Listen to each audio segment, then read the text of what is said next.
Just one more check. If Jasmine, maybe could you let me know, did you get the notification that we are recording? Yes, ma'am, we did. Okay, great. I'm gonna hop in. So welcome everybody. Thanks so much for joining for today's presentation of the 2024 Climate Forum for Fruit and Vegetable Growers. And as you all know, having registered this year, we are focused in on the topic of water, which is of course a topic of great interest throughout our state. So this is the third annual Climate Forum. We've been kicking off the start of each growing season with these for 3 years now. And this event is hosted by the Nevada Farm Network. So myself and Jolene Cook are co-coordinators of the Nevada Farm Network project, and we'll be co-hosting this meeting today. And just a couple ground rules as I've started to discuss. Please remain muted until we have a discussion period later today. And we will be saving questions till the end after all of our speakers have presented. So as we go through, I would suggest jotting down questions that come up for you so you'll remember them when we get to that discussion portion.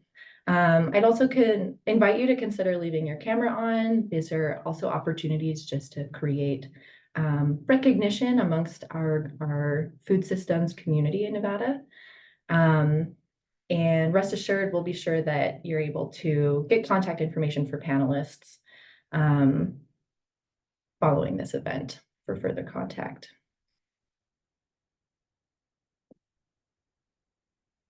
So a layout for today, we're going to start out with a little under an hour of discussions, or I should say presentations. So that'll start with me sharing what the Nevada Farm Network is and how it can support you in the work you're doing.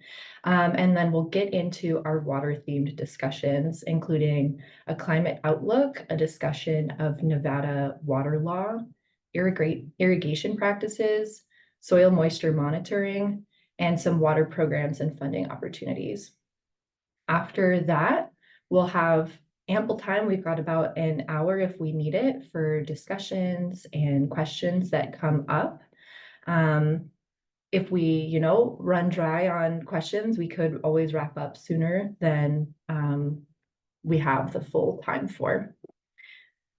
So to launch right in on our description of the Nevada Farm Network, it's a grower-led initiative that supports Nevada's specialty crop farmers through increased connection to their peers and to resources.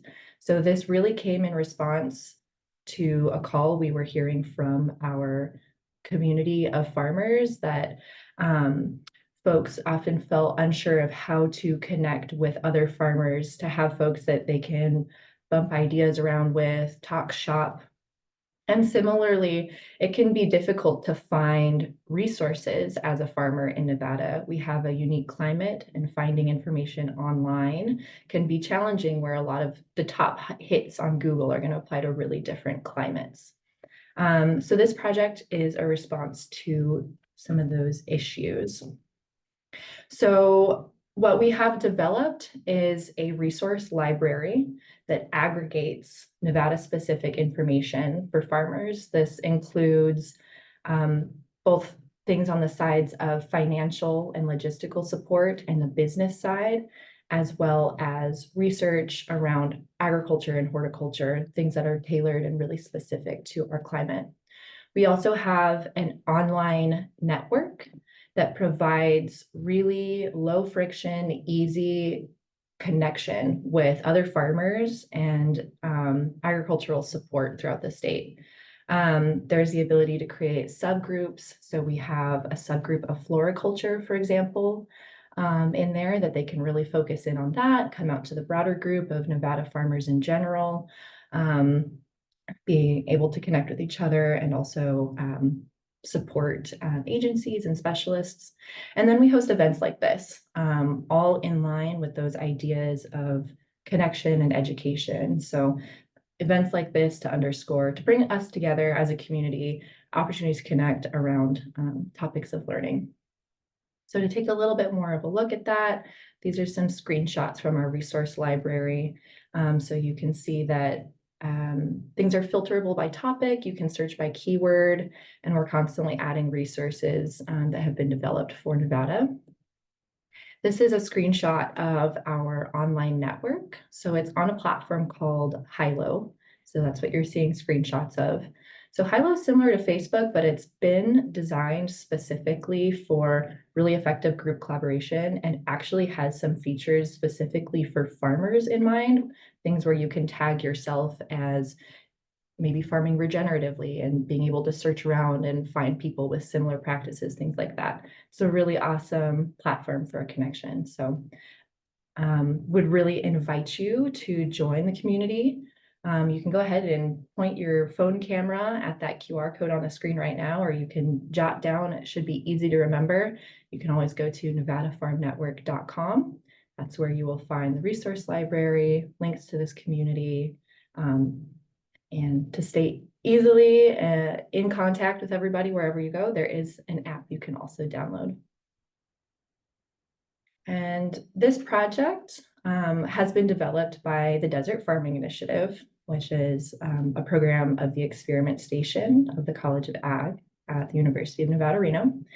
And the funding for this project was through a specialty crop block grant from the Nevada Department of Agriculture, which came down through USDA. So really grateful for that support in our community. So with that framework on the Nevada Farm Network, we'll kick off today's themed talks around a very important topic of water in the state of Nevada. We're going to start that out with a season climate outlook from Thomas Albright. He's the interim Nevada State climatologist and associate professor at UNR. So Tom, you can go ahead and unmute. Take it away. Great. Thank you for that introduction, and also for the introduction to the Desert Farming Initiative and the communities that are being formed. It's I've only been in this role for about a year, so I'm still learning a lot of things, and I'm really enjoying learning more about this. I think it's a great thing. So really happy to be here. It's a real honor, actually, and I'm really excited to talk about stuff because I don't have to talk doom and gloom today. Although a little bit will creep in, as you'll see. Next slide, please. Okay. So it may be kind of cliche, but I really like the great American philosopher and occasional baseball player, Yogi Berra. You can observe a lot by watching. That is very much true, although I'm going to take a little liberty with this quote. Next slide, please. And say you can observe a lot by watching the current climatic conditions. And that's what I'm going to invite you to do right for the next few minutes. Before we look forward, let's look a little bit into the present and the recent past. Next slide. So I think most of you are very aware of a lot of this, but hopefully by looking at the maps, maybe you'll see some patterns you hadn't seen, or you'll come to some new understandings. But I'm sure many of you in this audience are keenly aware that we're no longer in drought. And that also, incidentally, we have a really good snowpack. It did not start that way this season, but we had a really good end of the season to actually push just about all of the snowpacks that feed into the state of Nevada into average to above average conditions, which we're quite happy with given the way things were looking in, say, February and early March. Even the upper Colorado, that's going to feed into the Las Vegas and parts of southern Nevada, is mostly doing okay. So that's really encouraging. Next slide, please. Similarly, last year at this time, we had a snowpack on mostly dry soil. However, this year at this time, I'm happy to say that snowpack is largely sitting on wetter soil, and the soil down at the lower elevations is still a little bit above average, but at the upper depths, it's starting to dry out a little bit. If you could look carefully, you can see some of these same polygons, and you can see their percentages. And on the left, you have the 20-inch, the deeper depth, and then on the 8, you have the 8-inch soil depth moisture estimates. And you can see that for most of these basins, the number at 20-inch is higher than the number at 8-inch. Now, these numbers are percent of average, right? So we know the soils are usually fairly dry, particularly in the valleys this time of year, but or on the edges of those, but they're doing a little bit better than normal. So that's pretty encouraging, but starting to dry out a little bit up at the high levels. Next slide. Looking at reservoirs, I probably should have put the reservoirs before the soil, but this is our picture right now, and there's kind of 2 or 3 pieces of information embedded into this for each of these basins, or each of these reservoirs. I'll start with Lake Tahoe. You can see this line right here. That is the average percent capacity that you would have this time of year. This is taken from the end of April.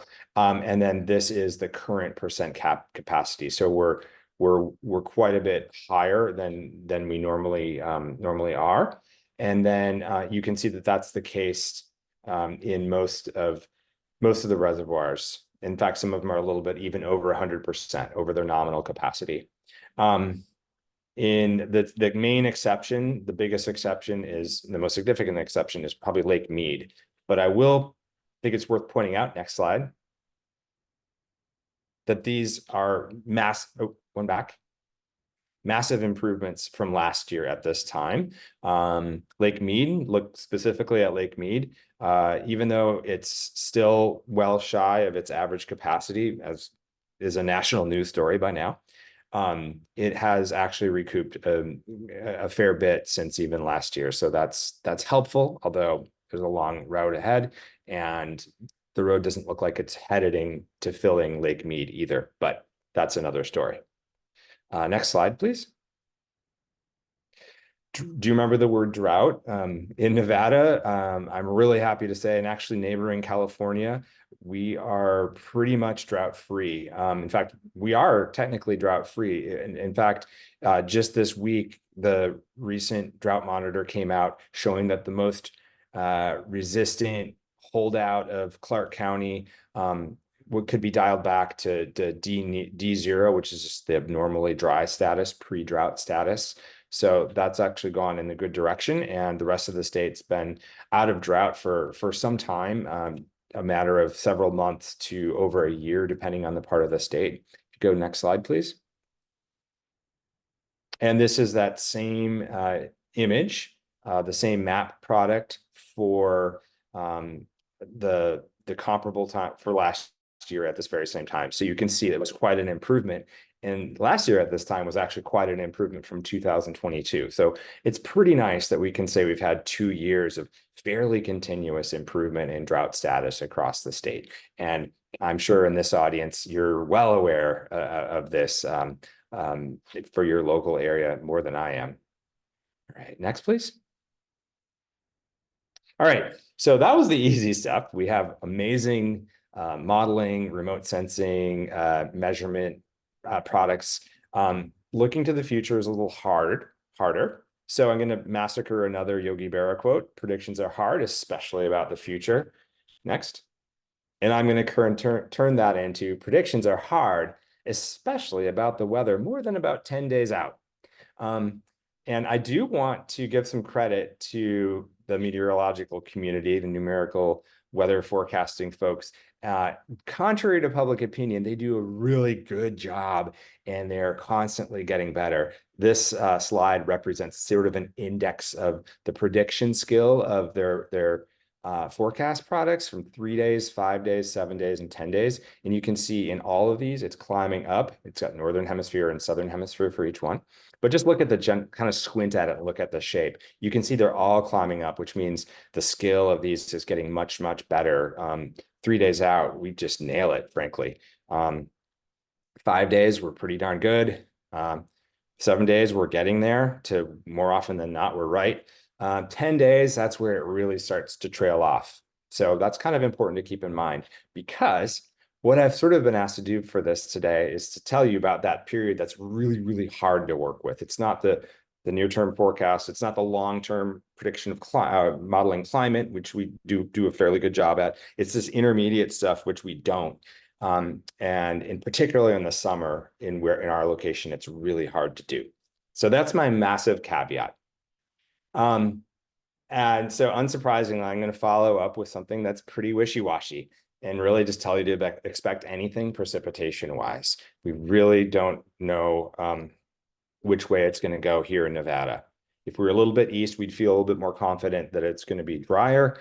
But here in Nevada, it could really, really, truly go both ways. And both of these maps are the same thing. We're just stepping forward 1 month. This is June, July, August. And this is July, August, September. And if you're not familiar with this product, it's the Climate Prediction Center's seasonal outlook. Each of these bins represents a degree to which we think it's more likely than not that it's going to be above normal, near normal, or below normal. All right, next, please.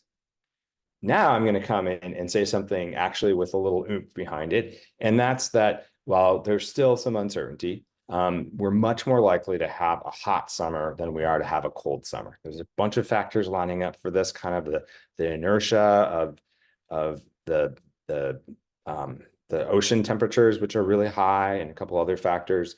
But this is a relatively robust statement of us being likely to be hotter than usual in the coming months. Okay. I'll talk a little bit about how to interpret that here. And so this is about water. And believe it or not, hot temperatures are also about water, right? So what are some things to think about when you're staring at the prospects of a hot summer? Crop stress, just physiologically, the leaves and plants just sometimes don't tolerate really high temperatures. Going down to the soil level, the soils dry out a lot faster. If there's more sunshine, if there's higher temperatures, the atmosphere is just able to suck that moisture up more efficiently. So that's going to lead to perhaps increased watering needs. Another thing that might be a little bit less obvious with this coming out of this wet winter season and into a really dry and hot, or at least hot summer season, there's some concern there might be an increase in fires in the lower elevation parts of our region. And I also would like to ask everyone to be really careful out there of the dangers of heat stress and associated heat illness. It's known as kind of the silent killer, in that people don't even realize it's the heat that's doing it to them sometimes. So there's a lot of resources out there. I'd encourage you to educate yourselves and think about ways you can protect your family and the folks working on your operations and yourself. All right, next, please. So let's go back to that fire risk. If we look, this is a product that I haven't honestly worked with very often, and I haven't included in these reports, but I brought it in today because I thought it was a pretty interesting time to be doing this, because we have a situation where our mountains, and you can really see it in California, represented by the Sierra Nevada, kind of coming in here, they're showing a lower risk of fire. And that should be good news if you're worried about these massive fires coming through and producing awful air quality. However, don't take your eye off the ball on lower elevation fires for the reasons I just described. And in fact, this wildland fire potential outlook does show that portions of Nevada are expected to see higher than usual fire potential. Okay. Next, please. So just to kind of wrap it up, I think the most important point right now, because it's certain, is that we've gone into this growing season in really good conditions. It's like waking up really well rested and really well nourished and healthy for the coming day. We don't know what the day is going to bring, but whatever it brings, we're going into it in good shape. And I hope that's going to be helpful for all of you. A couple of things to watch out for. Drought's always a threat, but with the uncertainty in the precipitation and the relative probability of heat, I expect we're going to start seeing counties pop into drought in the coming months. And then watch out for those fires and the extreme heat. As we get closer, just be aware of that kind of inflection point at about 7 days when the forecasts start to become really useful and for you. So keep an eye on those 7-day forecasts or so, and look to what's happening with the development of the North American monsoon. That's how southern Nevada gets a really large portion of its annual moisture. So if that fails, that's really not good for southern Nevada. And then, of course, stay in touch with your local sources and feel free to hit me up with an email and check out the resources we have at our office. And I'll look forward to taking the questions later. Thanks. Thank you so much, Tom. That was wonderful. We will transition next into a discussion of Nevada water law. This is going to be brought to us by Micheline Nadeau-Fairbank. She is an experienced natural resources attorney specializing in water law in Nevada and California. And as an of-counsel attorney with Fenimore, Micheline handles a variety of water, mining, environmental, and litigation matters. She also works closely with Fenimore's agribusiness practice group, focused on providing counsel to farmers, distributors, and all variety of industries supporting the West's robust agricultural economy. So a great person to have with us today talking about water law, really focused in on that agricultural perspective. Micheline, you've got about 10 minutes. Thanks. Great, thank you. So can go ahead and jump to the first slide or the next slide.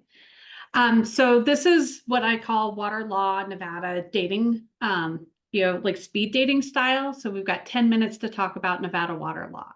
And that means we're going to touch on it about the 50,000 foot level.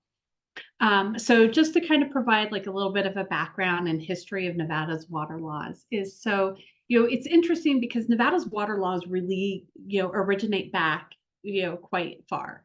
So in 1866 is when we first had the Nevada's first water statutes. And this is kind of, it's interesting from kind of a theoretical perspective because Nevada has really typically been kind of on the front edge of water law throughout the West. So then in 1903, the Office of the State Engineer was created.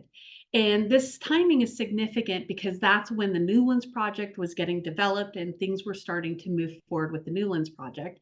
And Nevada recognized that they were going to need some mechanism in order to go ahead and regulate and administer water within the state. So 1905, which is also kind of the big Newlands year, the statutes were established. Nevada statutes were established for governing the applications and appropriation process to acquire the right to beneficially use water in Nevada. And so really when we think about it, all of Nevada's water laws are founded in those 1905 statutes. And while they've been amended over time, those core principles are still really prevalent and guide Nevada water law. So then in 1913, the water laws as we know today in the Nevada revised statutes were adopted. And at that same time, the water laws were broadened to extend to beyond just surface water, but underground waters. And so really they were looking more at artesian wells, artesian supplies of groundwater sources.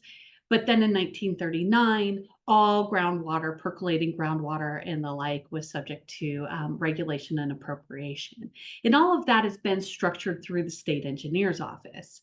And so just to kind of back up a little and give, again, the high level view. So the Nevada state engineer is the administrator of the Division of Water Resources. And so his role or her role, as that role, they're responsible for allocating all of the waters of the state pursuant to the statutory code. So do you want to go ahead and move to the next slide?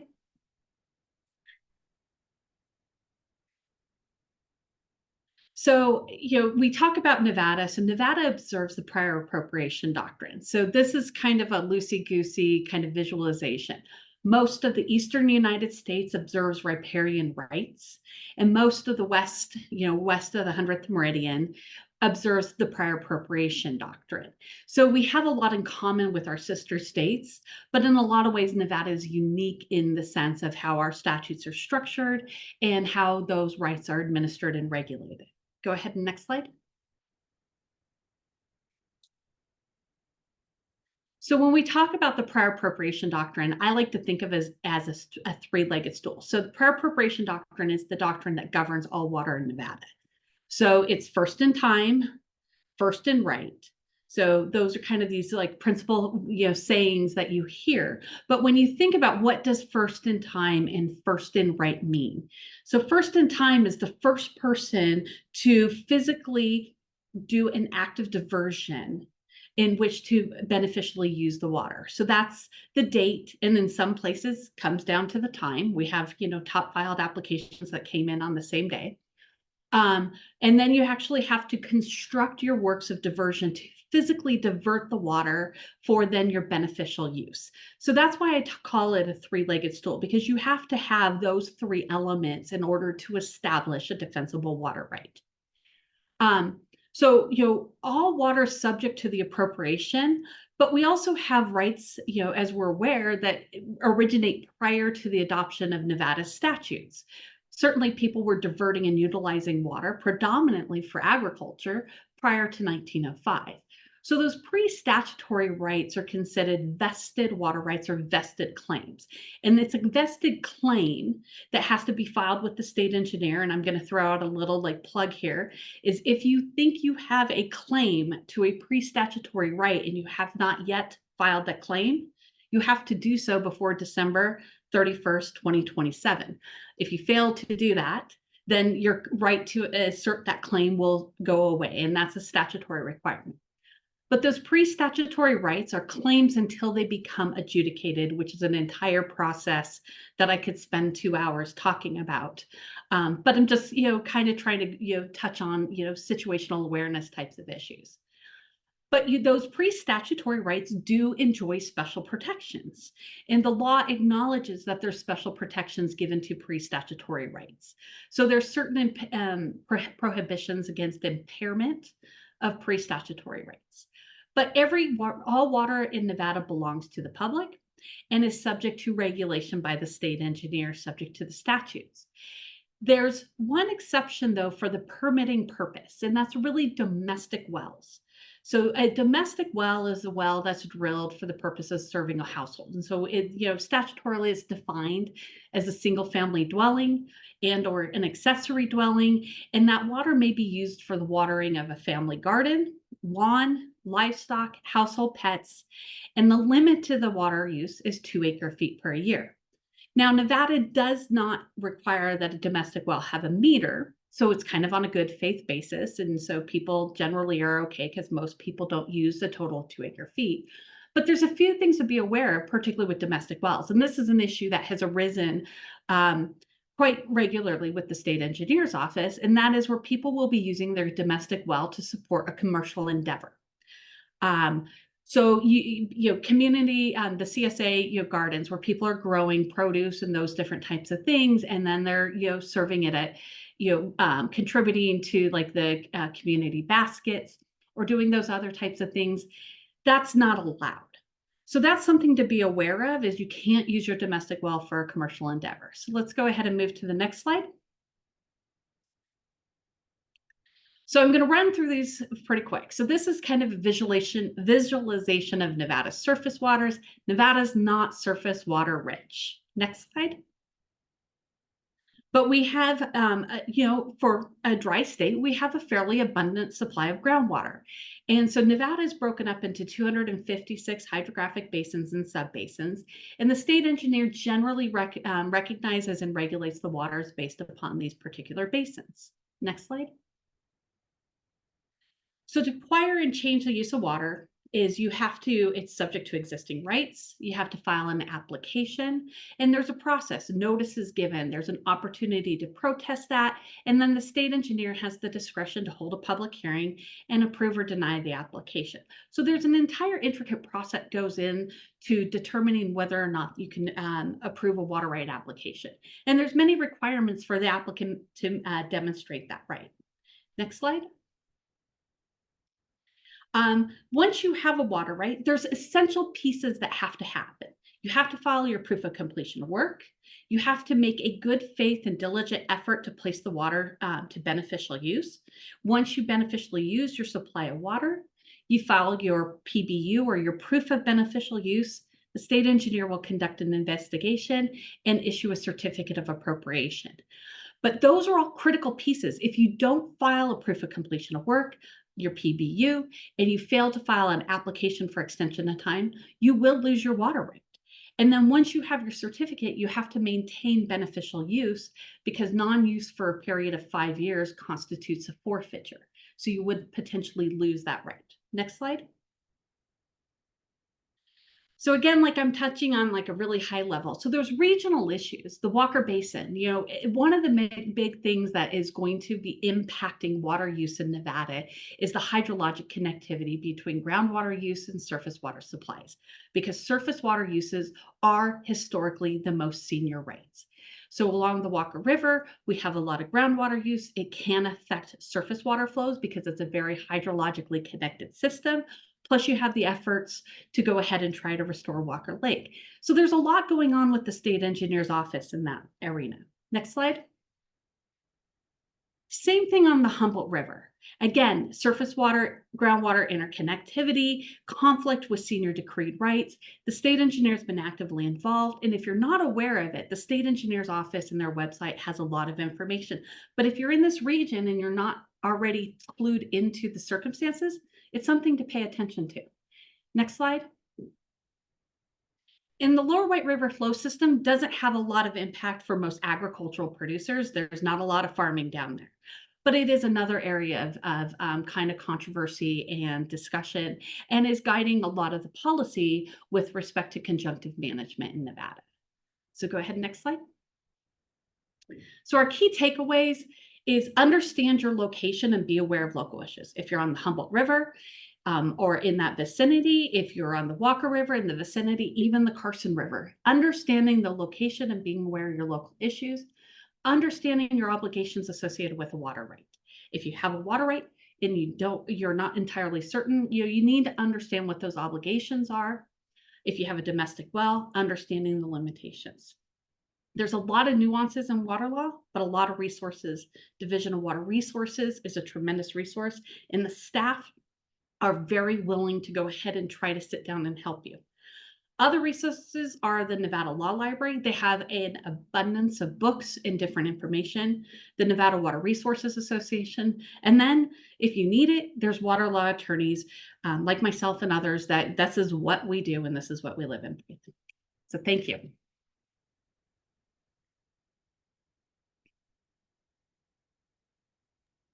Thank you so much for that. And for those of you who have joined us a little later, just a note to say that we're saving questions until after all of the talks. We'll be presenting these informational talks for the first hour, so until about 12:30, and then we'll shift into discussion. So please feel free to jot your questions down and we'll save them for the end. Up next, we're going to dive into an irrigation management discussion with Professor Alejandro Andrade Rodriguez, who is Assistant Professor of Irrigation Water Management at UNR. Thank you for the introduction, and thank you for the invitation. I'm very glad of having the opportunity of being here today and talk to you about how to achieve a good irrigation water management. Next slide, please. And let me start by telling you that good irrigation water management is not easy. First of all, it's not easy because we need to know how much water is needed by the crop. And then in order to know this, we need to know some information about our crop, some information about our soil. And most importantly, we need to know how much water we have currently available in the soil. Then, once we know that, once we can determine that right irrigation amount that we need to apply, then we need an irrigation system that is capable of applying only the right amount of water that we need. Next slide, please. So let's start with the first requirement. How do I know how much I need to irrigate? Well, we can start by knowing how much water can be stored by our soil. And this is determined by the soil texture, which in turn is determined by the size of particles in the soil. Once we have an idea of what's the soil texture that we have in our soil, then we can have some estimated values for field capacity and permanent wilting point. Field capacity is the soil water content that we have in our soil 48 hours after the soil has been draining, after it reaches a saturation point. That saturation point can be reached after a heavy rainfall or a heavy irrigation.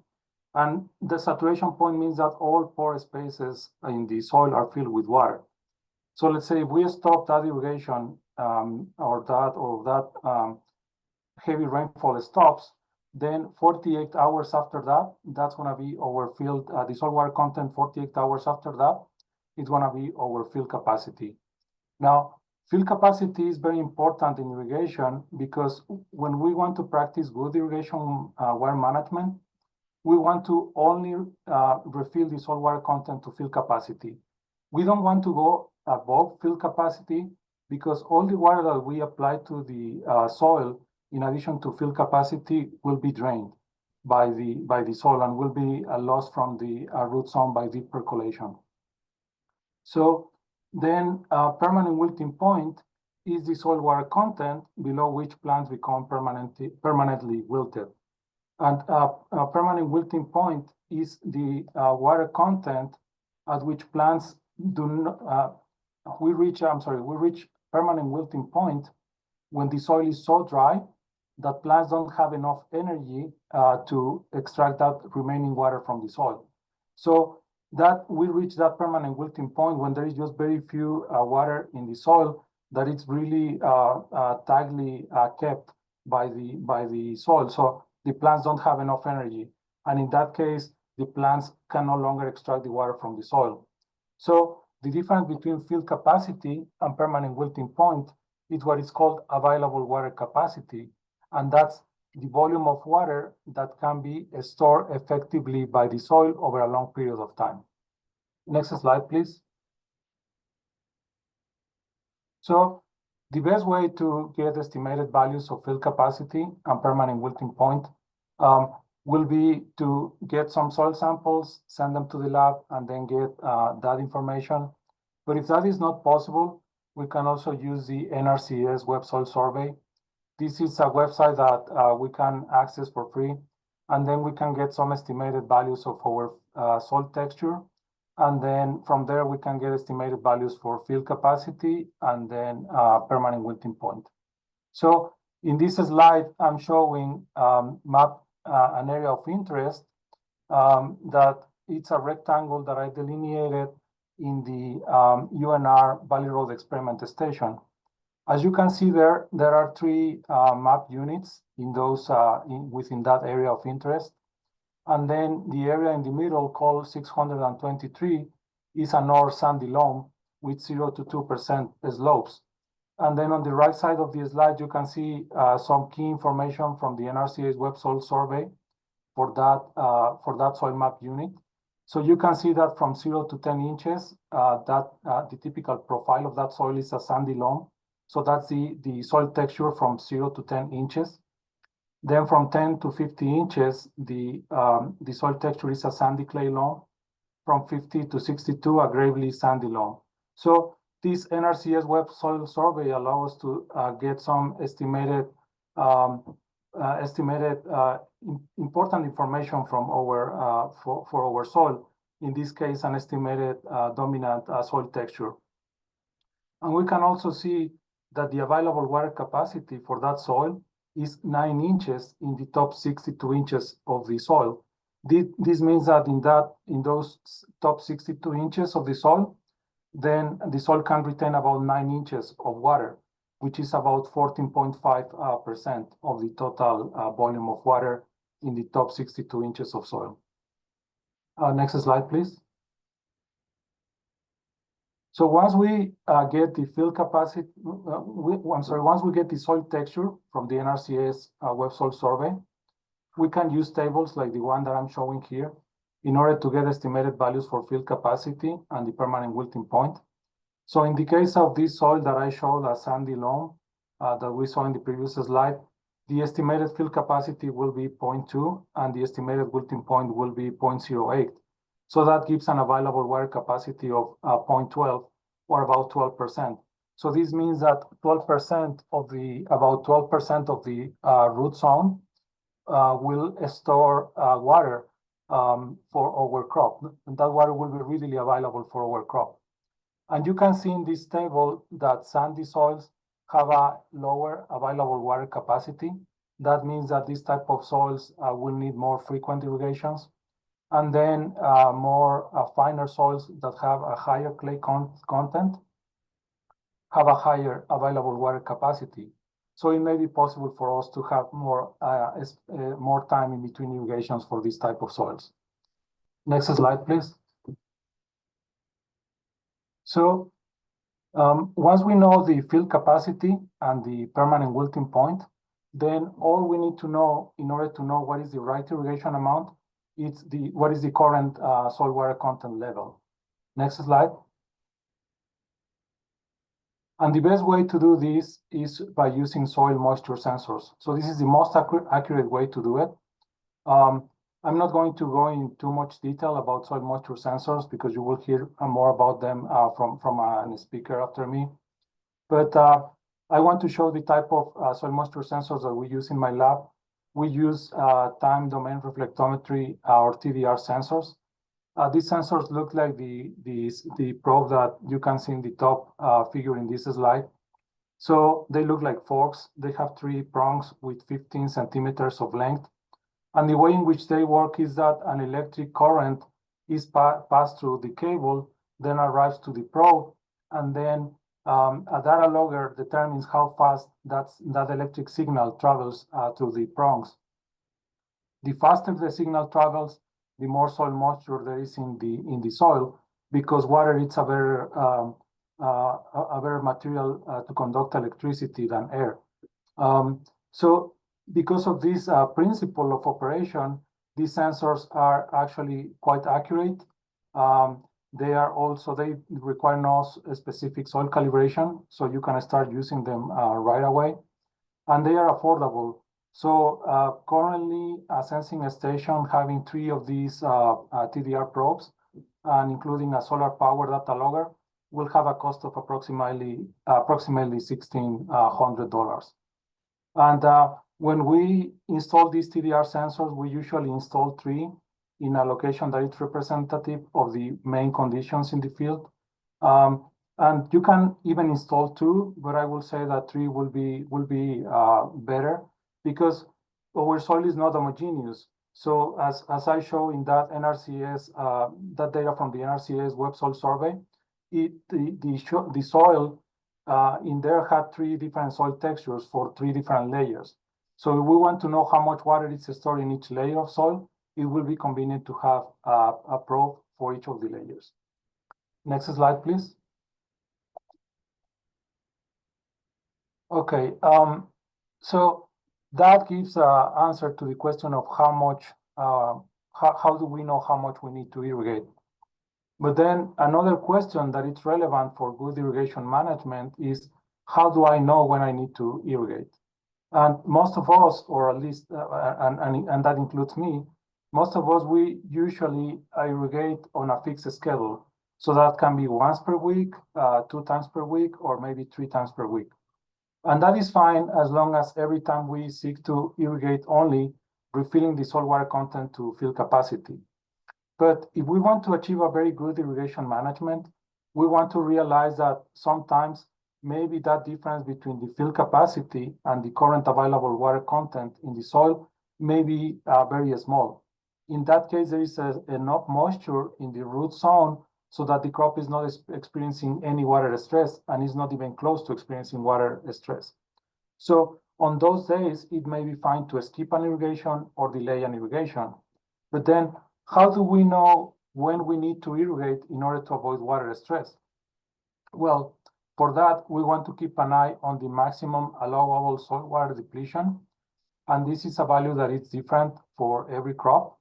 But that maximum allowable soil water depletion let us know how much of the available water capacity in the soil can be depleted before the crop starts experiencing water stress. Next slide, please. So this table from the Irrigation and Drainage paper number 56, released by the Food and Agricultural Organization of the United States. So this table gives us different soil water depletion maximum thresholds for different vegetables.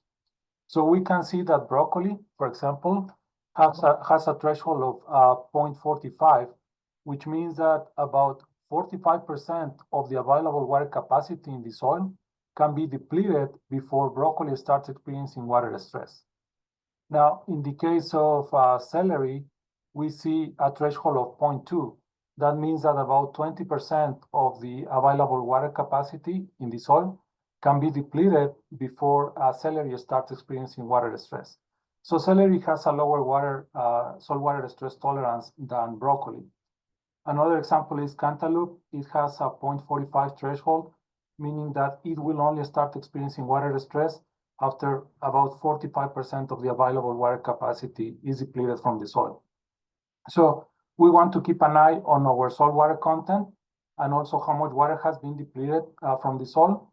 And then that will give us a very good idea of when we are getting closer to this threshold so that we can irrigate before that in order to avoid water stress. Next slide, please. Some of you may be thinking, well, this sounds great, but I mean, I don't have soil moisture sensor, so how can I try to practice good irrigation management? Well, the second best thing that you can do is to use free software. There are some apps that estimate crop water use based on weather data, and from there they provide irrigation management recommendations. So one of these apps, an example of this app I'm showing is here on the left side of this slide. It's called the Irrigation Scheduler Mobile. This is an app that was developed by the Washington State University. And in this app, you can enter information about your soil, you can enter information about your field and your crop, and then it will start providing you daily irrigation management recommendations. Another example is the Pack Irrigation Alfalfa app that my lab is currently developing. So we are developing this app that we expect that will be ready to be released in about 6 months. But this app will provide irrigation management recommendations to farmers in Nevada and the Western United States. We are making it crop specific, hoping that this will make it easier to use and promote this way the adoption of the app.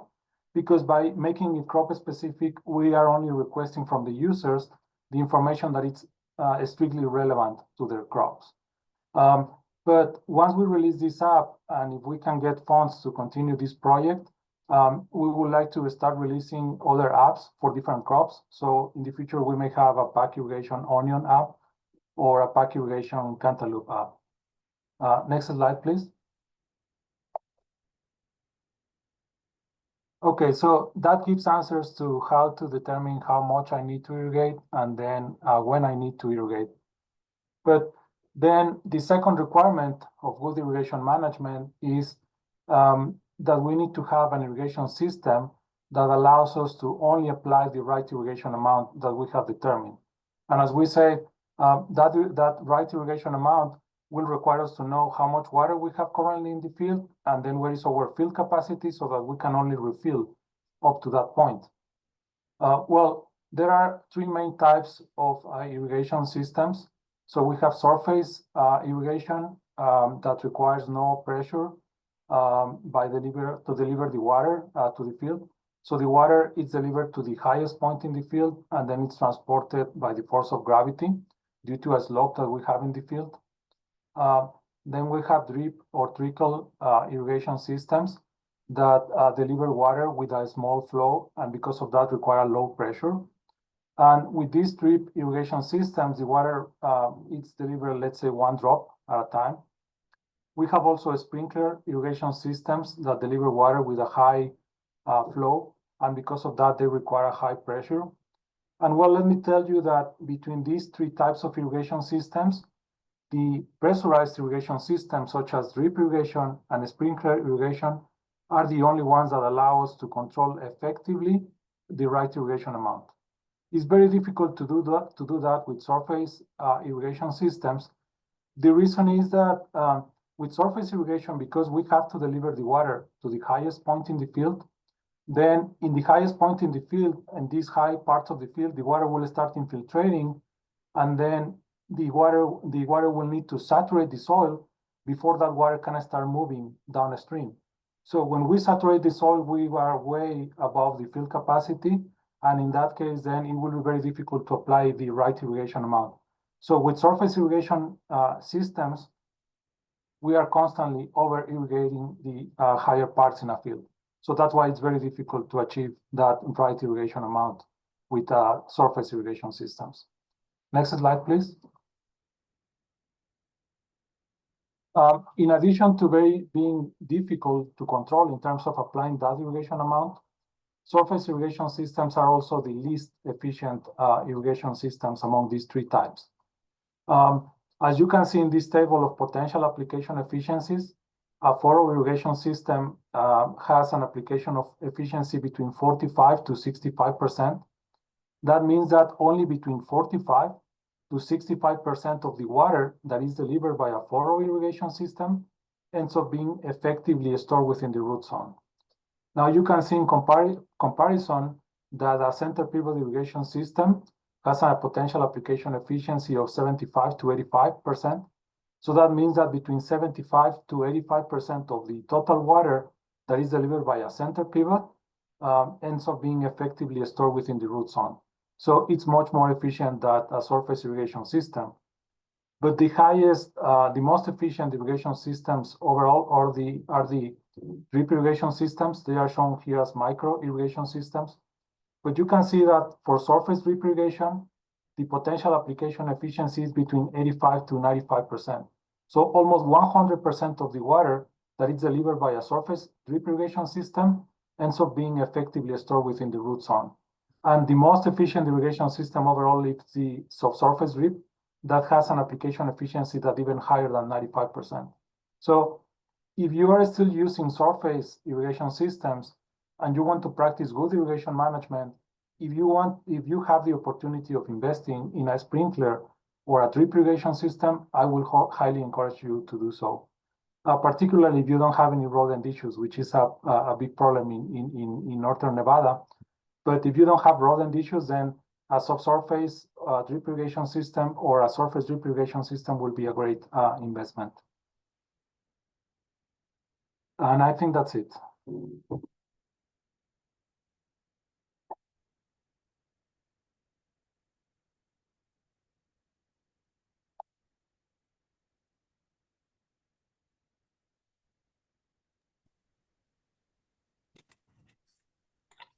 Sorry, I had some trouble unmuting. Thank you very much. So we have 2 talks remaining before we get to our discussion. That will start out with a deeper look into soil moisture monitoring. And following that, we'll have a talk from the NRCS about some funding opportunities and programs to help implement some changes on your operation around water. So kicking it off with soil moisture monitoring with Chris Moreno. He's the Drought Initiative Program Manager with the Nevada Department of Agriculture. All right, thank you, Anna. Well, yeah, that was a pretty good presentation by Alejandro, and I will definitely be going into more of a case study example that we have with a farmer that we worked with quite extensively over the past few years. But you can go ahead and next slide. So just kind of a brief overview, what is drought? You know, it's a deficiency in precipitation over an extended period of time resulting in a water shortage, losing water faster than is being replenished. What this is central to is water conservation. Next slide. And so that brings us to soil moisture monitoring, right? One of the benefits is that it's an early indicator of drought. Again, for growing, that's very important for plant health. We wanted to highlight that at the Nevada Department of Agriculture, the drought program's incentive is to encourage water conservation for any forms of agriculture, livestock, ranching, all sorts of methods. So bringing soil moisture monitoring to the forefront allows us to kind of get at some low-hanging fruit. In terms of costs, it tends to be something that is more within grasp than purchasing an entire sprinkler system.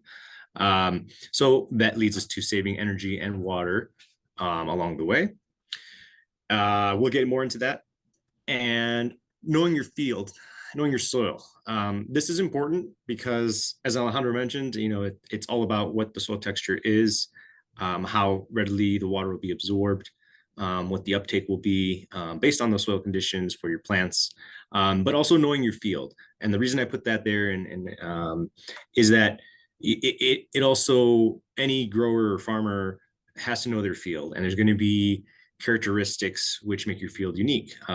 Different soil types, different elevations and slopes, areas in which water will collect. This is all super important because where you place your moisture probes is going to affect your readings. And so getting to know your field, your soil is utmost important when using soil moisture monitoring. And so data collected from these moisture probes, temperature, salinity, and moisture content tend to be the general fields of collection. Some of them are a little bit more involved and have a lot more data points. But next slide. We'll stick to kind of the basics. And then the most important thing again is depth. Depending, of course, on what you're growing, measurements typically come within 3 ranges, sometimes 2. But the depths that you want to have are basically your surface zone, your root zone, and your subsurface zone, depending on the root structure of what you're growing. And Alejandro did a great job kind of covering that with his presentation. Let's go to the next one.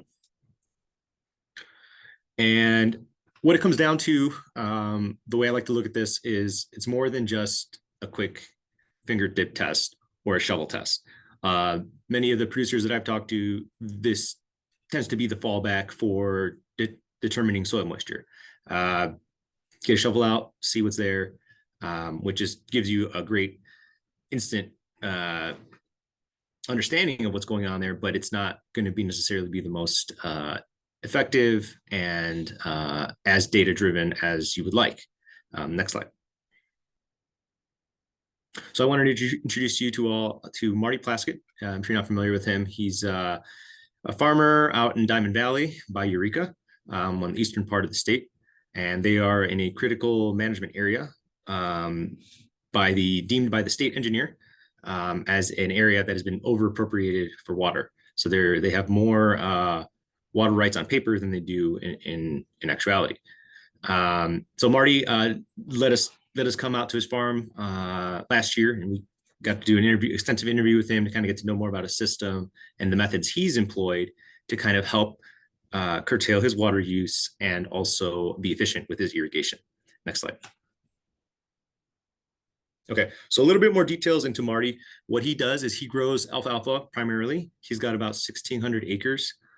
He's got about a total savings of approximately 10% on his electric bill after applying the soil moisture monitoring. So he's got over 5 years of experience using this, and he is using AquaTrack, which it's an $800 probe, but it has 6 different measurements between it. So again, I mentioned earlier, 2 or 3 is more standard. This one's a little bit more advanced, so it's got a little bit more readings on him. And then it also entails a subscription service. So that's another kind of cost that can be perceived that is kind of in the background, right? And I don't remember the exact cost, but I think it was between the $20, $30 range per month. But again, there's different packages of that subscription as well to kind of keep his data logged and readily accessible. And we're going to dive into that data. So another good benefit of that is that allowing the shareability of some of this to have more information and input from other stakeholders. Next slide.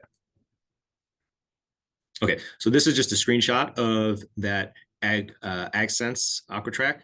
And a couple things I wanted to highlight here. If you look at the kind of the multicolor areas, this subscription service allows you to kind of highlight and select all your indicators that you'd want. Also date range, which is very convenient for kind of looking at history or kind of noticing high weather events, rain events. If you wanted to look into what effects it has in the soil moisture, you can just type all that in there. Okay, so next slide. And that's one of the things I wanted to highlight here. So this was the same reading as you just saw on the last slide. And I wanted to kind of focus on April 25th and 26th. So if you look at the screen on the left, this is from the National Weather Service out of Eureka from the airport, I believe. And you can see they had some rain on the 25th. On the bottom there, I highlighted how much was observed. They had 0.35 inches. on the 25th and 0.31 inches on the 26th. And so I highlighted that on the image on the right to kind of correlate to, you can see how much of that surface water was penetrated and allowed to increase soil moisture content. The meter all the way on the right kind of shows your soil moisture content, and it shows a sharp increase on that first day in the 25th and the 26th, kind of continuing on. So you can readily see the difference that rain in a rain event would have, and you can notice the different depths as well are not quite as impacted. They're not as much of a change. And we'll go a little bit further, go to the next slide, to the next rain event that happened in May. Again, if you notice, there's been another sharp bump, and the soils at this point are slightly more saturated, and then you could start to see a change in the differences for the different ranges of the soil moisture probe. Okay, next slide. And then just another thing to highlight, soil temperatures. This is another, like I said, item you can select and view. This kind of looks a little expanded because it's for a full week, but you can just see the diurnal changes there from day and night. So again, another useful data point for if you are concerned about your plant health, you can kind of monitor exactly temperatures and how they are affected throughout the season. Okay, next slide. Okay, so this is an image of the probe. It has all the, in Marty's left hand there, he's holding the probe assembly. The AquaTrack is also solar powered. So that's what that base unit assembly is that he's holding in his right hand. And essentially what Marty explained to us is that it was quite a learning curve using this equipment, because again, having that experience of his field is important. And it was something that he had a pretty good understanding of, but he wanted to also have it not only be, not a heavily clay area or a heavily gravelly area, but something representative of his whole field. So he can get better measurements without having to have multiple probes throughout his entire field, because that was something he had experienced before with his first round of soil moisture probes that were kind of placed in areas that he felt were getting better representative, but also more in the way of his equipment. So it was, again, a little bit of trial and error, moving things around and looking at that data and understanding, kind of seeing when irrigation was turned on, how much it affected the soil moisture, and then trying again. So Marty was very adamant that this isn't something you can just dive into and expect to get results right away. You are going to have to work with it. Next slide. So kind of summarizing some of that conversation that we had with Marty, the pros, again, were knowing exactly how much water you're delivering to your soils, which is highly critical for plant health. Subscription service allows access to data, as I just showed you. Also savings on the water and energy. The improved crop health, again, giving water exactly as it's needed. And then also making his operation more drought resilient with efficient irrigation and water conservation. And then kind of going on to some of the cons, the initial cost of it can be expensive. As we mentioned, the probes can be expensive, and depending on how many you want to purchase, that would increase your costs. Along with that, maintenance costs are also going to increase, again, just because of the management of those probes. If you have one break because of equipment, or if something happens, that's just another cost you'll have to add. The learning curve can be difficult, as I mentioned, and interpreting data as well for the specific crop can be difficult.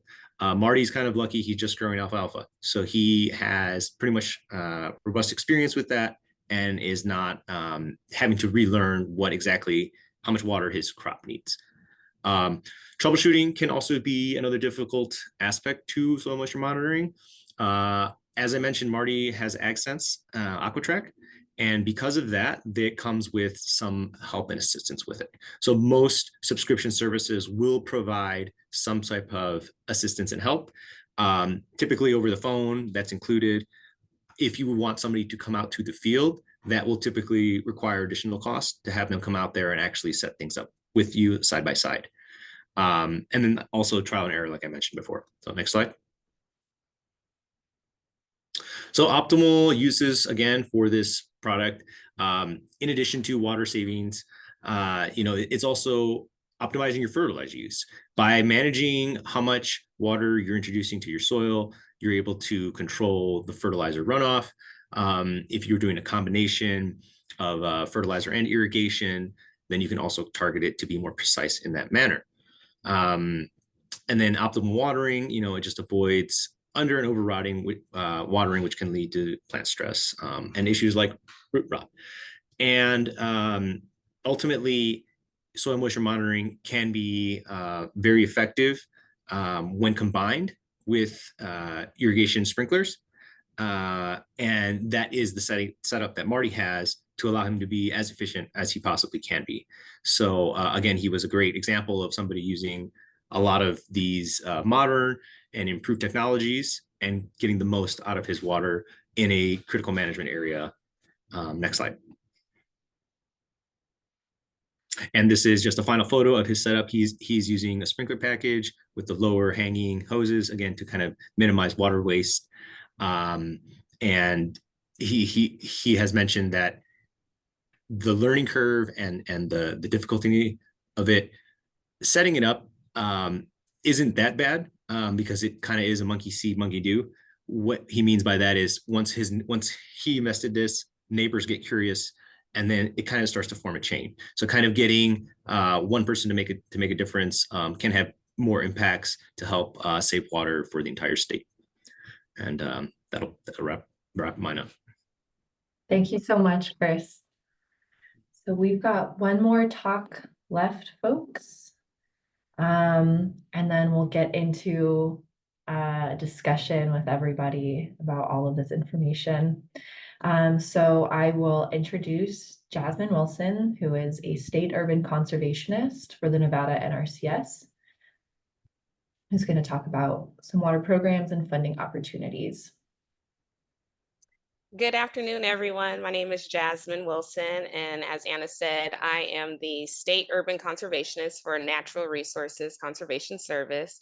I'm located in the Las Vegas Service Center, and before I get too much into this presentation, I want to preface this with I am not an irrigation water management specialist. However, I know how to get you funding. So if I don't have the answers, we have specialists that are housed in our state office that will be able to answer those type of questions. And if we can't, we definitely are partner based. So we will reach out to a partner who is a specialist to be able to get you the answers that are needed to make sure that your projects are on the right foot. But with NRCS, we were started in the 1930s with the Dust Bowl, and that was generated through the Midwest. So a lot of the practices historically are geared towards your traditional large farmers. However, through the years, we've noticed that there's been more resources than just soils that we need to conserve. So we have an acronym because, as government people, we are acronym crazy. And so we use SWAP-A plus H. And so that stands for soil, water, air, plants, and animals with energy. And then we can consider the human aspect of what it takes to address these resource conservation type of projects. And so, but for this presentation, I'm just going to focus on the water aspect and one practice in particular. Next slide, please. So again, as you see, we have tons of acronyms, but these are the available funding programs that we have to offer. And it starts, back in the 30s with conservation technical assistance. So that is your benchmark. That is when the planner comes out and they will inventory your operation. They'll discuss with you as the producer, your goals, your concerns, things that you're wanting to improve on your operation, and develop a conservation plan, and that's non-contractual. So that's just a living document that you can just manipulate as, you know, goals are addressed or as goals change. And then below are other program opportunities that may be applicable to you, but that would be up to you working with your local field office staff to be able to see which program best fits your actual conservation needs. Next slide, please. So I just wanted to touch a little bit just so that you guys can get a better idea of what NRCS is all about. And although this is a water emphasis workshop, I wanted to show you that we do work with and help financially and technically with a broad range of practices and projects. And as you'll see on this list, there are practices that will indirectly benefit water conservation. So again, work with your local staff to see what practices or things that you're interested in, because I feel like the more that you just discuss with them, like your wish list, it's up to the planner to use their, you know, expertise to be able to determine which practices best fit your scenario and to add that to your application if you decide to apply for some of our financial assistance. If working with us, we do have a practice schedule, and it's open to the public. And so it's a little confusing, but each practice, it'll have a practice and then it'll have components, and each component is broken down, and you'll see this later on in the presentation. But that if you're seeing that it's not reflective of the costs that it's taking to implement these projects, please provide your local staff with receipts and information as to how what we're paying is not reflective of what it costs to actually implement. And then we can submit that to our state office, which then pushes that up to the regional office. And then as a region, they come up with a cost estimate as to what we will pay for in the future for future fiscal years. Our fiscal year runs October 1st through September 30th. So getting that information is very helpful to us to better reflect the costs, so that way we can help you guys implement these conservation efforts. Next slide, please.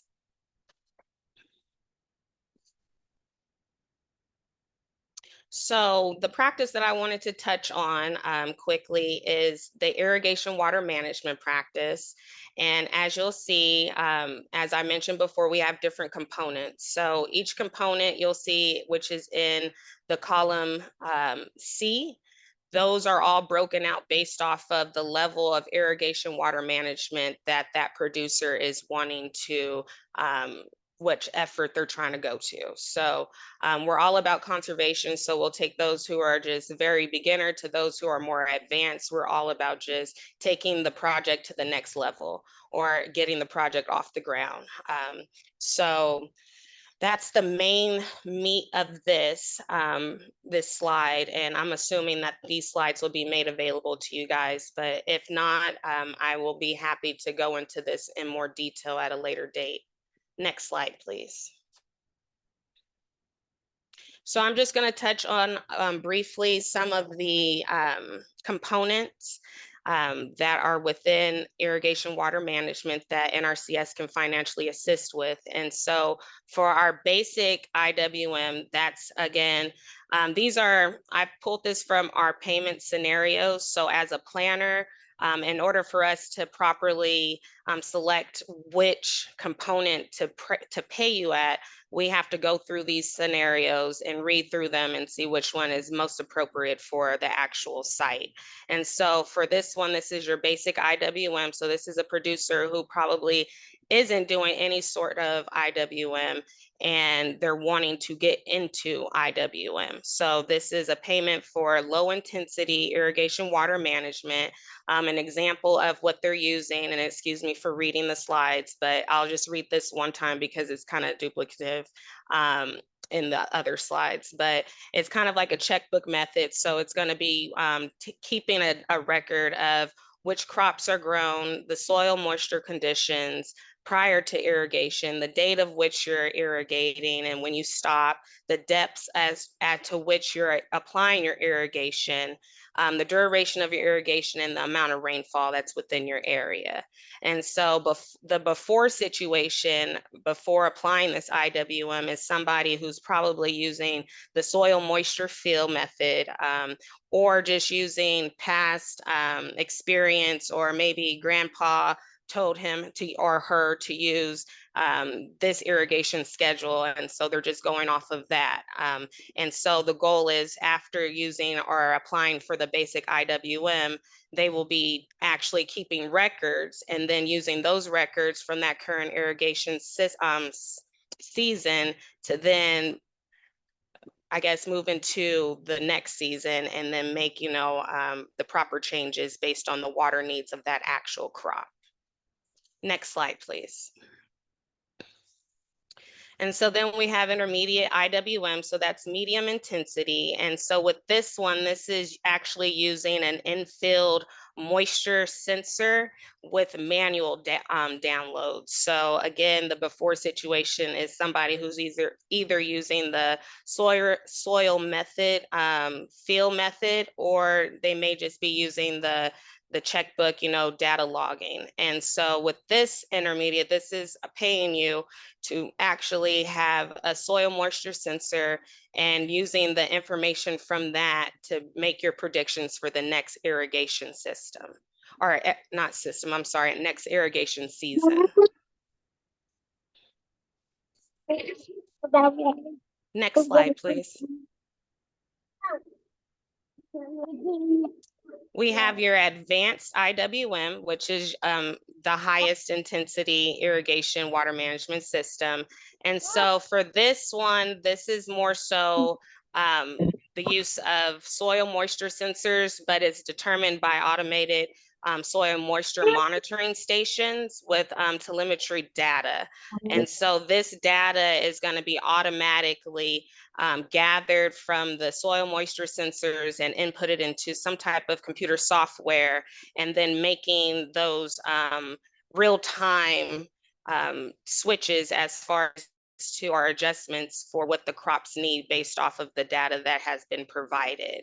And so again, this is just taking someone who was either in the intermediate or the base or basic IWM system to a more advanced irrigation watering system. And with all of these, well, the intermediate and the advanced, we will have, we also financially assist with flow meters, because it's hard to, if you're coming off of a well, it's hard to tell exactly how much water is being applied. So we do have practices and financial assistance available to those who need, like flow meters, to be able to track how much water they're actually applying to their fields. Next slide, please.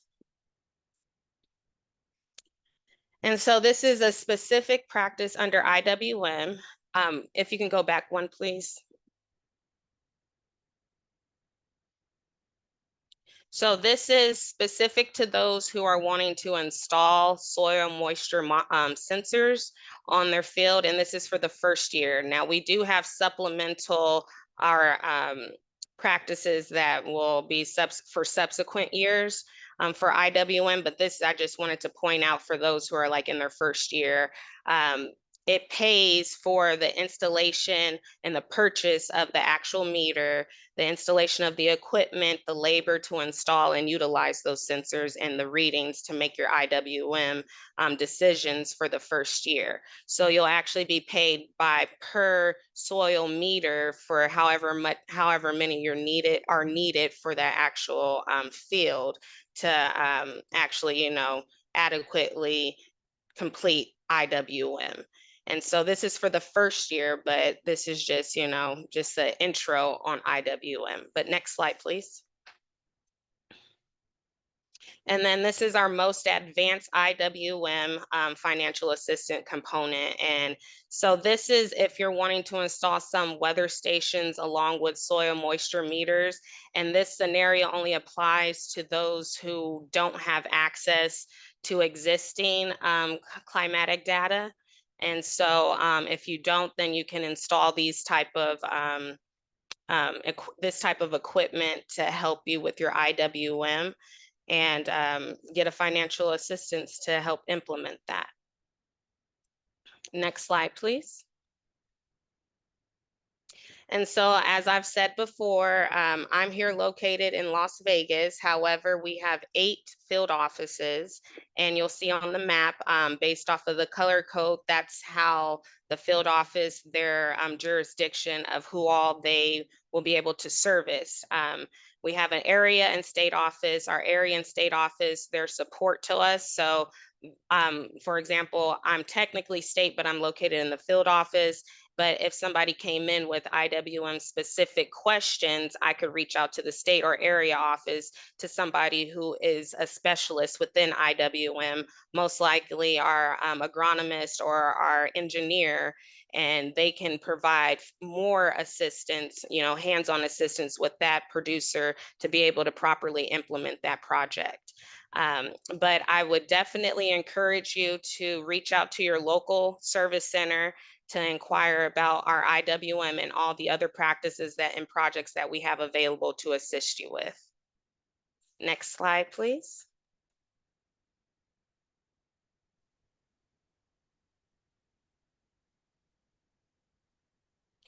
And lastly, this is my contact information. You can reach me on my email or my government cell. Below is a link which you will click down and select the state, and then the field or the service center that you're, would fall under, and then they will give you the information to that local staff. But if you're having a hard time finding them, please feel free to reach out to me, and I'll be happy to get you in contact and linked up with the proper planner, so that way you can get your water conservation and all other efforts, implemented and on the ground. Thank you so much, Jasmine. You're welcome. Thank you for allowing me to present. Absolutely. So we'll take a few minutes to just quickly give you all a chance to answer a couple of questions. I'm going to launch a poll here, and this one is really for our farmers in the audience. Please take the time to answer just a couple quick questions. I'll just kind of multiple choice. And then we will launch into our discussion of all of the information that's been presented. So we'll give it just about maybe 5 minutes. This could also be a good chance if you want to run and grab a glass of water.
All right, I don't see a lot more responses coming in, so I'll give it another 30 seconds or so.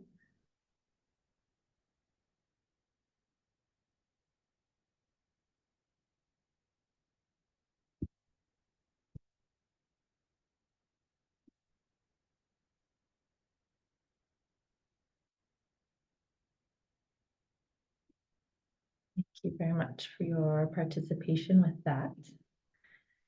So that brings us to next portion of our forum today, which will be our discussion. So to ask a question, you can either drop it in the chat. And Jolene, do you want to go ahead and unmute yourself and say hello? We'll have Jolene, our co-host today, go ahead and read those questions if you prefer to drop them in the chat.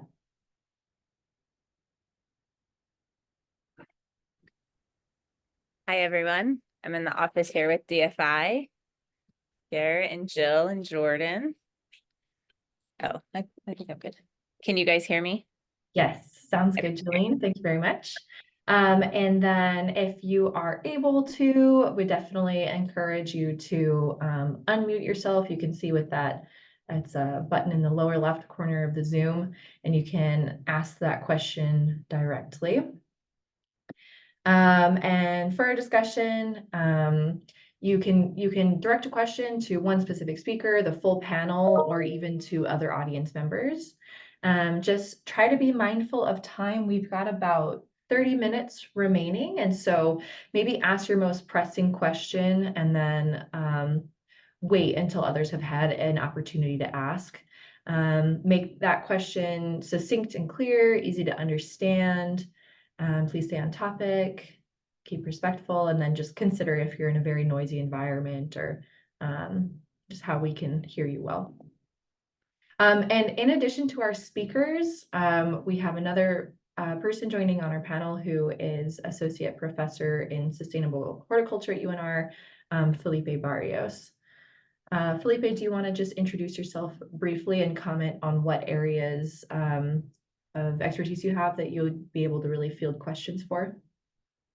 Yes, hello everyone. I'm UNR faculty, working in horticulture mainly, and abiotic stress, and I work on topics like crop management related to water, nutrients, and grafting in vegetables.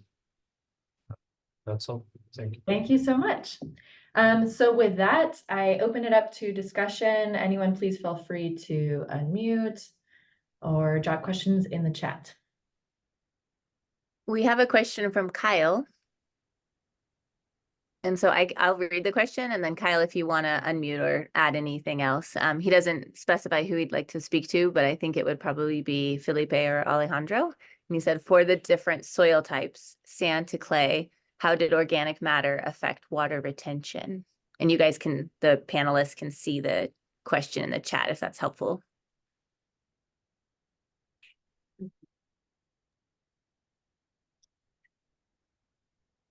I mean, I can answer, Kyle. In general, organic matter would actually help retain more water in soils, no, and also has different effects on structure of the soil. So it can enhance aggregate formation, and that is also going to allow to retain more water. Can be very helpful for both types of soils. I mean, organic matter can actually, besides supporting water retention, it also helps retain nutrients, you know, microbial activity. So it has a lot of other effects on soil health in general. So yeah, the short answer is yes, it would increase or help, you know, better retention because of a structure improvement in the soil. You know? So you can retain more water. That's my part. I don't know, Alejandro, if you have something else to add. No, I think you answered that pretty well, Felipe. That's my understanding as well, that organic matter improves water retention. But I think you went in pretty good detail about why. Yeah. I have a quick clarifying question. Alejandro, when you said that those probes were $1,300 or $1,600 for 3, Yeah. That's the purchase price, right? Yeah, and that includes the a data logger, a solar powered data logger. So and the 3 TDR probes. So yeah, that includes the cost of, let's say, having a sensing station with 3 TDR probes for 3 depths, plus the solar power data logger. So it's kind of like an all-in-one Okay. thing. Yeah. Now it's possible to have a model where you can, let's say, like you can set it up to collect the data automatically. So let's say you can set it up to collect the data every hour, and then you can go, I don't know, every week and download the data manually. In that case, you don't need a subscription. There is a new model from the same company that sells those time domain reflectometers, soil moisture sensors. And they now have a web service that you can pay, I think it's $180 per year. And then you can download the data directly from any website. So that's also very convenient. And I would say very affordable as well. Yeah. And then Jasmine, this one's for you. So would that price or that kind of offering be something that we could apply for NRCS funding for? Yes, absolutely.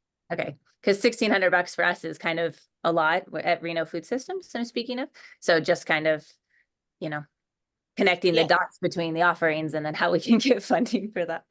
Yes, I would recommend that you contact whoever your local staff is, and then just let them know you're interested in irrigation water management, but soil moisture sensors. And then that'll be that component that it will pay you per number. So if you need 3, it'll be 3 times that 1,000, whatever was on that slide. And then that'll help offset the cost for implementation. And the NRCS has been really helpful and wonderful and a great resource to you. So thank you. Awesome. I'm very happy to hear that.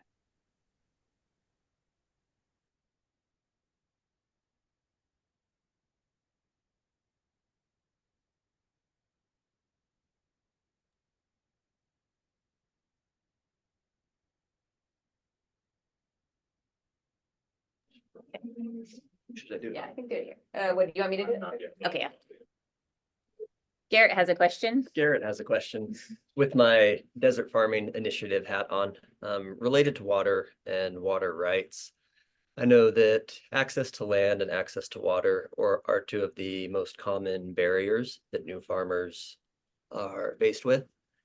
And for folks who want to get land and want to, quote, get water rights before starting a farm, where do you start? What are those first steps that you take when you don't know anything about Nevada water law? You just have this notion in your mind that you want to be farming, and to do that, you need land and water. So what are some, when folks come to us with that kind of vision, what's some tangible advice that we can give them, without getting too far down from that 50,000 foot level? So the key issues are location, because that's going to be that is going to govern what that path forward looks like. Because in Nevada, most of the groundwater basins and surface water supplies are either fully appropriated, over appropriated, or very close thereto. Particularly in our more in the urbanized areas especially, but then even in our rural communities, there was conversation about, the water soil moisture monitoring in Diamond Valley. And, that's an area that's exceedingly over appropriated and over pumped. So the first question is to look at the state engineer's website and get a sense of what water availability is in that particular location that person is interested in potentially settling down. Because there's likely not new water to acquire. So then when you think about the land and the water, then you start looking for property that has a pertinent water rights to the property. So you're buying, you're buying an old ranching property or some other older property or an existing property that has water rights pertinent to that land. So when you're acquiring the property, you're not only acquiring the land itself, but the pertinent water rights that you can then use for irrigation purposes. And if it's an existing irrigation parcel, like if that land is already being used for irrigation purposes, it makes it very simple. you can just go ahead and change the ownership of the water right. It's in the right duties, the right manner of use, and the place of use. If it's another type of use, then you have to go through a process of changing that water right. There are some areas where there still is water available for appropriation. But again, you have to go back and look at the state engineer's website. Honestly, those areas are few and far between. And then the other option is you find a perfect piece of land. It's absolutely wonderful. It's everything you want it to be, but it doesn't have a pertinent water rights. Then you have to go into the open market and see if you can acquire water rights from an existing holder of water users. So there's various processes to do that. But because there's not necessarily like a website you can go and Google and say, hey, I need 50 acre-feet of water, outside of Lovelock, Nevada. And it's going to give you a list of people who might want to sell or are marketing their water rights. So you have to work through consultants, attorneys, different people that are kind of even locally, you just word of mouth to identify what water rights may be available for purchase. So there's multiple steps. That's the really high level. Cool. I think that's a good overview. Thank you. Jill has a question. Thanks to everyone who presented today. I think this is really helpful. I know some of our examples were on alfalfa, and we have focused up until now really on these forums surveying fruit and vegetable producers. So I'm wondering if Felipe and I believe Rob Hawley from Hawley Family Farms is on, if you could talk about your work with soil moisture monitoring at the small to medium scale for fruit and vegetable producers, and some of that sort of real-time decision-making, Felipe, that you've been able to help facilitate.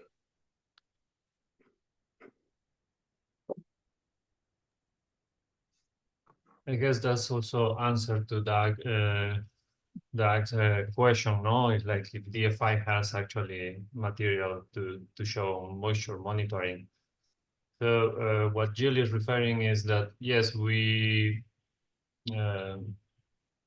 been interested in trying to improve irrigation management, and we've been working with Holy Family Farm last year. I'll just use as an example, but we've also expanded with DFI, installing 2 soil moisture sensors based on what Alejandro was talking earlier, no? Understanding soil texture, field capacity, and what is that soil water depletion, no? That we can actually allow the crop to use without stressing that much the crop. So we're installing usually 2 sensors, one at 8 and another one at 16 inches depth, and then we are providing a spreadsheet to be able to input the current measurement of soil moisture. And then based on those parameters that Alejandro described, then we can also estimate how much irrigation can be applied. No? So usually the spreadsheet would give a time, let's say 90 minutes of irrigation. No? Why? Because that's the estimated amount of time based on the irrigation system that is set up to provide the water to take that soil depth of, let's say, 16 inches up to field capacity. I don't know, Rob, you've had the experience no, on using this system, and we are still in trying to polish and be able to do more work, but for that we need more collaborations and funding to do research.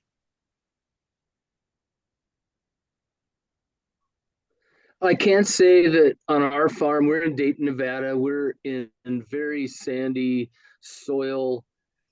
Prior to working with Felipe on monitoring the soil moisture, we could irrigate and the surface of the soil would look the same, but the water could just be draining out the bottom. And so we found out actually last year that we were able to cut our irrigation on our tomatoes by 50%, which is a huge amount. There's 700-800 tomato plants in our high tunnels. And that it is a conservation measure there, and what it allowed us to do is reappropriate that water elsewhere on our property for pasture management. And also it improved the quality of our hot peppers as compared to the previous year when they were being overwatered. They were sweet and they were nice to eat. They weren't hot, and they were being over irrigated. So we had several benefits, but we did cut our tomato watering by 50%, which was a tremendous advantage.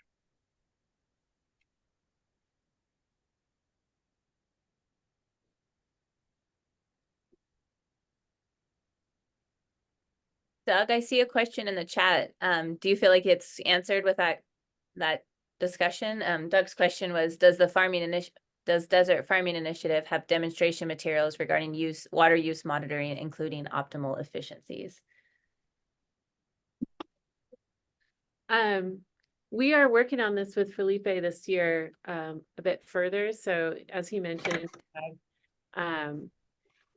we're looking at irrigation on tomatoes and doing some of that real-time monitoring to adjust and use our irrigation system more precisely. So yes, we're working on it, and can report back for sure. Our goal really with everything we do here at DFI is to share the results as soon as we can with other growers so that they can benefit from them. So continue to work on it.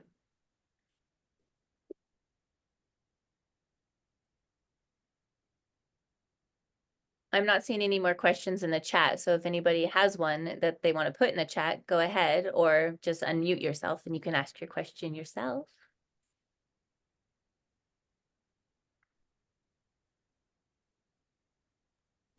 I just have a comment. This kind of relates to what Tom was talking about earlier. I know we were talking about heat risk and all that.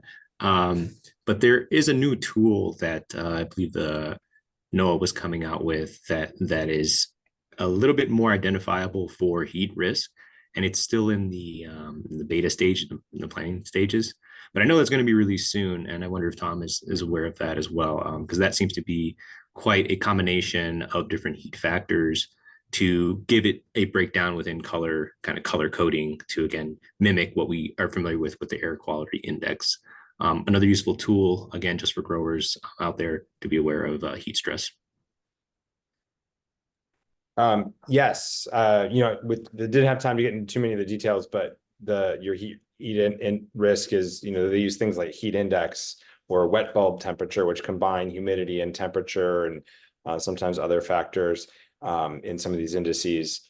So yes, I think I remember they're coming up with that scheme, but there's also an app they have for workplace supervisors, indoor and outdoor workplace supervisors. And I was going to post a link on it, but apparently there's a bug in it right now. So I thought I would wait. But if you go to heat.gov, that's a really good resource for those sorts of things. But yeah, does that what you were talking about the first thing, right? More of like kind of like a risk index for folks, right, Chris? Yeah, correctly. Yeah. Heat index. Chris, I'll see if I can find that too. Yeah, if you do have links to these things, if you could drop them in the chat, that sounds like a really useful tool. Thank you, Chris. Jill and I were already talking about how this is a to-do list item after this to aggregate these resources in the slides, which I think we obviously can share, and then integrate these into the Nevada Farm Network through that resource library. So Doug has another question, I believe. Are there options for water purchases where instead of buying water rights, you buy bulk water from an existing water right owner and use this for commercial purposes?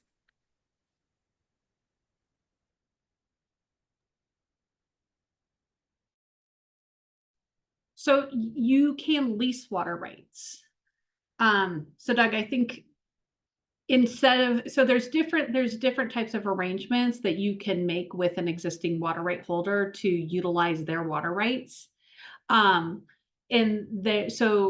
there's a couple of challenges with that. Is typically you want to go ahead, if you're going to have a long-term lease, then you're going to go ahead and change the water right, the place of use of that water right to the new location of where the water is going to be used.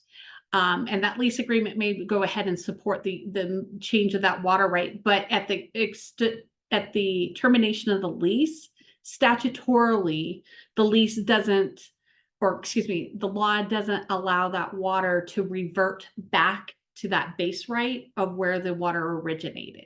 So there's some complications in terms of a strict statutory interpretation. The state engineer's office has been trying to find some flexibility in working within that.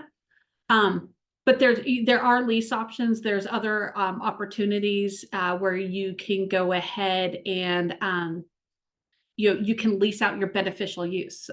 So this is something that utilities do a lot, but it's not limited to the utility arena, where you can lease or you can sell the right to the beneficial use of your water. So you maintain the water right. You would have that water right so that it's within a broader scope or broader place of use that would encompass where the water is being used.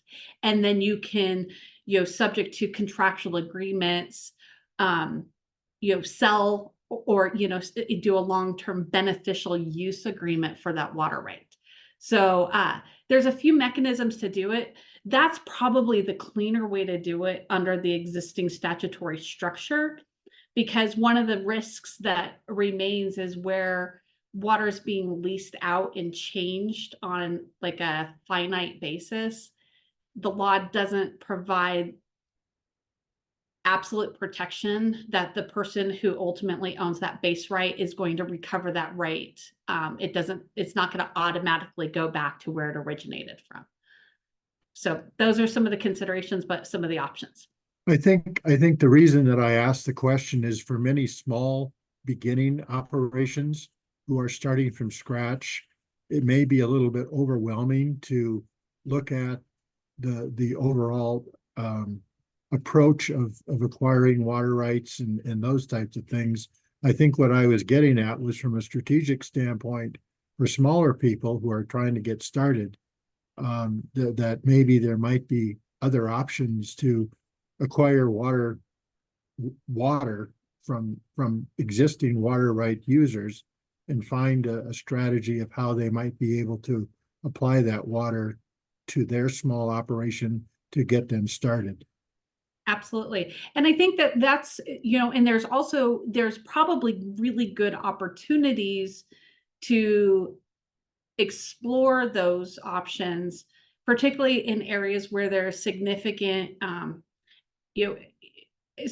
alfalfa production, and where you've seen a lot of conversion from surface irrigations to center pivots, and you may have corners underutilized. And those are options. I mean, like if you're a new irrigator coming in and you don't want to have a large scale alfalfa, you don't need an entire square mile of alfalfa production. Those are some of those opportunities of where to look as to potentially obtain water rights and even do that lease. Like I said, those are some of the arrangements that have to be addressed. There's precedence in the state engineer's office under those lease agreements.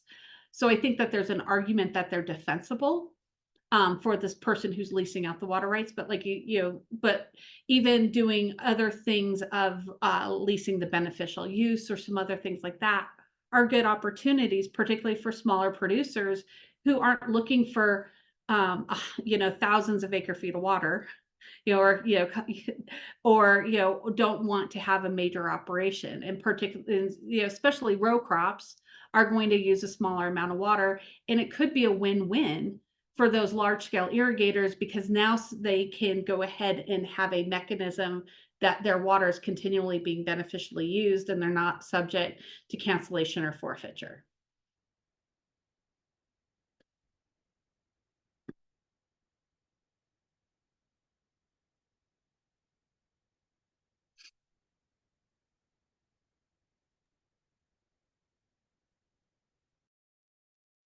Thank you for the question and thank you for that answer. We've got just about 7 minutes remaining as an opportunity to ask questions.